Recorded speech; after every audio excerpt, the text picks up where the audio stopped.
I thought of Jimmy Savile as a friend,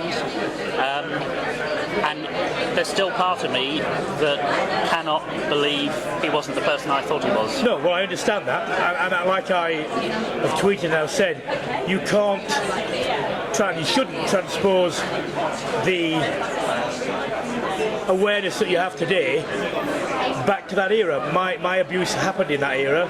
I understand why people didn't. People have got a case to answer if they knew or ought to have known, I mean, but properly known, not just I've heard something and suspect. You can't do. Now people are saying I would have known. You may well do now. Yeah. You may well do. I didn't. I worked with him. I knew him. And knowing is not suspecting. No. It's not the same thing. People got away with things that they shouldn't. They won't now. Is it right? Is it right to find a dead person guilty without a trial?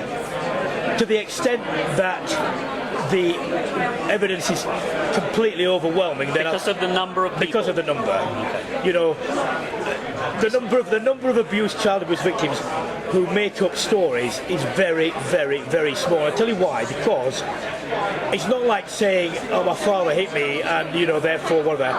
But child abuse is a very difficult subject because a lot of people, and one of the reasons that a lot of people don't come forward, and that was one of my reasons, is that they know that a certain section of people will forever after believe that they are tainted.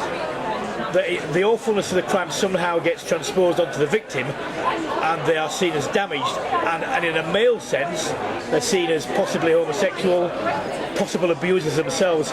So there are powerful disincentives not to make things up. Right. It's not, if you wanted to get sympathy, there are easier things to make up. So I shouldn't feel guilty. I mean, I still feel. I don't think you should feel guilty. Right. Did you know? No, of course not. I didn't have an inkling. Well, if you didn't have an inkling, then you can't reproach yourself.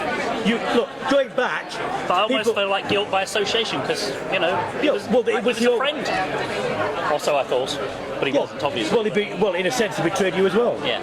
Which is difficult. I'd be in the queue to kick him in the bollocks, but I wouldn't be at the front of the queue, obviously. But no. Yes. No. So I don't know. And you've got to be very careful about naming people and these sort of things. But the reason why I was very strong about talking about the Savile thing was, and I still believe this, is that there's an agenda to deflect away from other undoubtedly similar things that have happened elsewhere in other sections. You look at the Savile thing about Chequers, MI5 vetting, Clarence House, and then you're thinking, well, there are other people who've also, if the BBC have got a case to answer, these people also got. But funnily enough, there aren't inquiries there.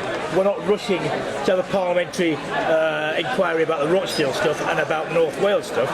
Why? Because it's a different era. No, not a different era, different section of people. Yes. Yeah. And all I was saying is we treat everyone the same, with the same standards. The BBC's case, it's a very convenient target, notwithstanding the fact that he undoubtedly did some very nefarious things.